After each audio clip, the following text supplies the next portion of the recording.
For one person I know, it will be music to his ears hearing praise, is Arian. Let's get him on. Arian, good to All see you right. again as always, mate. Great. Thanks for calling in. Uh, Thank you for the introduction. I don't know. I'm out of words. I'm pretty happy. I'm pretty happy. Finally, let's enjoy it while it lasts right now because that was a great first half, man. That second half was a little bit slow, but I think we had to keep it that way. Hopefully it was on purpose. Is all I can say, because I would understand if it was. Great result, 5-0. I think if there was ever if a confidence booster could help us, we couldn't ask for a better one. Now let's see if it will. Yeah, definitely. And in terms of the key to that 5-0 victory, what do you put it down to? The fact we're playing a team like Southampton, or do you think we just upped our game today? Did you see any Ange tweaks? Bringing in the likes of Berger and Spence, did that reinvigorate us? What conclusions do you take from that? I think obviously it was both. We know Southampton are not really, the best team in the league. Let's put it that way. What are they on 5 points with probably Yeah. the lowest goal difference in the league now? So they're obviously not of the highest quality. But also you got to give credit to Ange for the tweaks, particularly I think bringing in Spence. I think he was brilliant. I think absolutely he just offered us some stuff that Pora wasn't. I think Pora was actually quite disappointing when he did come on, unfortunately, after that Udogie injury. I really think that Spence should be working to make that position his now. I think that'd be my thought. I think what he offered, the athleticism, the physicality, just the defensive solidity that Pora just doesn't have. That he just doesn't have. I think last season we were able to kind of hide a little bit behind it and say no. Maybe it's because he inverts and he brings the attacking returns. I think Spence disproved everything today. Within 30 seconds, getting an assist like that and then having a brilliant game defensively until he had to come off. I think he was phenomenal, and I think he was one of the main reasons that we looked. Because I think as soon as he also came off, and as soon as Poro came on, is really when the momentum shifted and we stopped looking like it was square every time we went forward. I think that was one of my favorite. Oh, yeah, it's cut out a bit. Would you start Jed on Thursday? If he's fit, absolutely. I wouldn't even think about it. I wouldn't think about it. Wow. I know what, because you're just worried that at the end of the game, apparently he was limping. So is that what you're worried about? Yeah. Yeah, it's a little bit. I mean, hopefully it's a little cramp, tiredness. He hasn't played. He hasn't started a game for Spurs ever. So I would, hopefully it's just not that big of a deal. It's just a little bit of cramp, which would be understandable. But really don't want to be injured because I think that was a great performance. I think every time Spence has come on, he's looked pretty good. I think the last time to my memory was Coventry, where he obviously scored and saved us in the cup. So I think if anyone deserves to be in the cup after that, considering he kept us in it, it would be him. I think definitely he should be starting. Like absolutely, 100%. Who was the key player for you in this game? Who was the standout person? I know we had a few good performances, but was there anyone that really impressed you today?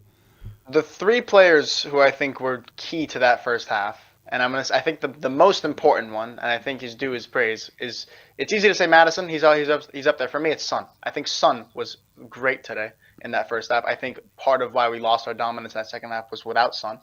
I would say him because some of the stuff he was doing, I know he had some finishes that could have been better, but I think some of the link up play that really got us going was completely down to Son. Not that he didn't make mistakes, he did, but I think a lot of the good stuff came through Son. Even though, again, Madison on the other hand, also obviously phenomenal, 2 goals and an assist. And he was incredible as well. But I think Son was probably the key, and then obviously Spence, who I just spoke about. I think those are the 3 players, and Madison kind of lost his mojo when Son went off and Spence had to go on the left. And I think those 3 of them working off together. Even Kulusevski was great, but obviously he wasn't quite as influential as he normally is. But I think those 4 players being able to connect the way they did in that first half, like Madison, Son, Madison, Kulusevski, and Spence down that right hand side, especially. That those link ups were kind of why we looked so dangerous every single time. And then Son, every time he was getting, he was able to switch it across. I mean, everything was just working out brilliantly. And I think, again, Son was kind of at the center of everything, even though he was off the left. Yeah, I would give it to Son. I think my key player, and my man of the match of the first half, I would give it to Son, actually. Son, yeah. And I think Son as well has come under so much unfair criticism because he's missed a few chances. When I actually think in general, like his general play is not as bad as people I think make out. But Yeah, look, big performance from him today, and as you say, Maddison obviously got 2 goals. That's for Son this season. That's 11 goal contributions in 12 starts. For Maddison, that's 11 goal contributions in 13 starts. You know, that's decent numbers for people supposedly having poor seasons. I think people kind of get on their backs because kind of like the whole team. It's a little unfair to single them out. It's a consistency thing, right? Son is scoring in spurts. Madison is scoring in spurts. I mean, we all know the games. We can name them: the Brentford game, this game, the Man City game. Like, these are the games that they're showing up, and it's brilliant. But we want them to show up more, and I think that's how people get on their backs. And we have 3 goal scorers who have about 11 or 12 goal contributions, that being Johnson, Madison, and Son now. So, and one hand, it's good because we don't have to rely on one player like we have for the past 5 years. But on the other hand, it's just not been consistent enough, and I think that's how people get a little bit upset, and it's understandable. But hopefully, with time and off the back of this game, we can build on it and get some momentum. We have an important cup game, and I think, like I said, it's important to get these confidence boosters, but they don't always help. But if they were to help, if let's say this team lacked confidence, there's no better confidence booster than this. We'll see if that's what the problem was come Thursday. But I think if we couldn't ask for a better momentum boost than this, if that ends up being a deciding factor. Go on. No, I was going to say, do you think, just off the back of that, because you did mention the word consistency, do you think for the first time we could put a run together under Ange? Are you confident in performances, knowing that the injuries that we do have at the moment, because our back line is still under threat with a doggy picking up that slight tweak. And then also, Archie Gray having to play centre-back. I would imagine that he would still have to play there on Thursday, and then in our next Premier League game against Liverpool at home. We're not going to have our usual starting centre-backs. Do you still think we can somehow give these better teams with better strikers some trouble and build some momentum going into it? It's a little tricky because we are kind of in like an area where we're not even sure what the team's going to look like. Like, let's imagine a world where, God forbid, Spence and Udogie unavailable for the next game. I don't even know what the team's going to look like. Just saying that. I don't even know. I literally don't even know. What's it going to look like? We have Porro. We've got 2 defenders, 1 center midfielder who's a defender, and then I don't even know what the other one. Like, that's where we are right now. So it's difficult. But assuming, let's say, our best case scenario, they're both fine and available. Maybe. I mean, Man United are not really that great of a team. I don't think they're in a dissimilar place than like where Chelsea were 2 seasons ago, where their team just sucks. Like, their team just it's bad. It's not good. The manager is not. It's just the team sucks. So given that, I think we could definitely string a couple of runs. I think the Liverpool game, no matter what happens, I think people are going to, hopefully, even the most vehement Ange outers are going to be like, well, it is Liverpool. So hopefully there's not too much emphasis placed on that game. Not that we shouldn't try to go win it, but I think, if we get 2 results here back to back, and then Liverpool, whatever it might happen, and then we get another, 2 games without a loss after that, which could happen, not saying it will, not saying it won't, which it's on the cards. I think if we can get a little run going together like that, people would start to calm down. And just if we head into January a little bit unscathed, Bentancur is going to be coming back, and it's just going to slowly be all coming back together. Hopefully that is enough for people to kind of, it'll buy Ange some time, give the club some stability. We go into January, get a little reinforcement, and just push on second half of the season, maybe do whatever we can do. I think that's possible. But we have to see. Do you agree with that, Reggie being left out the squad? Do you think that's the right move as well, just off the back of that? Reguilon. Well, he can play. He could play on Thursday. But he was left out today. Do I agree? Yeah, well... Do you agree with that? Well, we don't know. A doggy went off, obviously. Do you know what I mean? And we're really struggling. Just a quick quote from Ange on a doggy. He said he felt something, but he wanted to continue, but we can't take risks at the moment. I don't think it's anything too bad. That's what he said. That's promising. We have heard that before, though. With Madison. I remember that.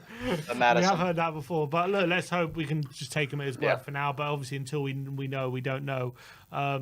Yeah, I mean, I guess could we have played? Maybe is that the reason he brought Dorrington on, because we might need him on Thursday? But like but the thing is, like, we don't know Reguilon, and the second thing is we know his future. The only thing we know for sure with Reguilon, we don't know how well he can play. We don't know how he's doing in training. We don't know anything about his attitude. What we do know is that his future at the club is limited. And when you have so much young talent at the club, 5-0 up, like, it just seems. I mean, obviously you don't know you're going to go 5-0 up going into the game, but I think it seems a little bit, if you are genuinely going for the long-term project, and I think that's kind of the one thing. There's two schools of thought here with Ange, where a lot of the decisions he makes in the short term look a little bit silly, like the one you just mentioned. But if you look at it over a longer span of time, it makes sense. And I think if you are a manager and a club who genuinely have a long-term vision, bringing in a player who absolutely, no matter what, is not a part of your plans, it doesn't really just speak to that. When you have so many young defenders, and he said multiple times, we can't be the club who buy young players and then play the senior players when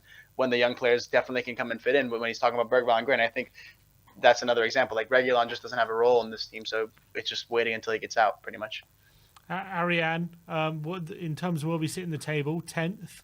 We're now we are 2 points off. 1 point off 13th, but also 2 points off 6th. So it's all very, very tight. Obviously, when it comes to top four with 5 points off Forest in 4th. So it's still very, very tight, isn't it, Arian? Whisper it very, very quietly, Arian. We're 7 points off Arsenal. It kind of reminds me a little bit of that season where Pochettino got sacked, where it was like, we're 14th and Mourinho brought us to 5th. It was like, that was one game.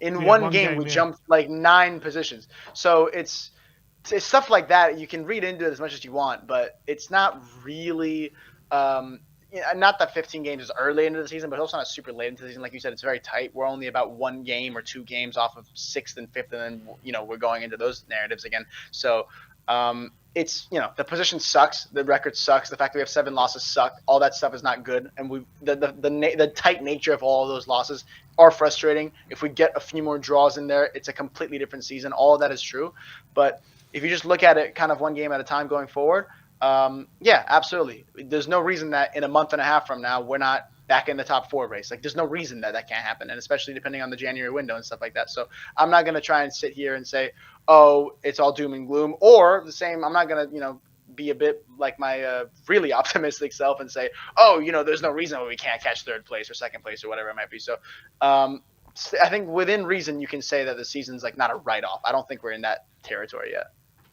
All right, Arian. Cool, man. Lovely to speak to you as always, mate. Cheers for calling in. Yeah, man. If you want to come on Spurs Kings TV as well, bro, I'd love you to come on. I'd love you to come on. DM absolutely. DM me. But DM Spurs Kings TV. We'd like to have you on, man. Okay, big yourself up, man. Big up, big up. And as always, come on, you Spurs! Come on, you Spurs. Let's go. Big up, Arian, as always.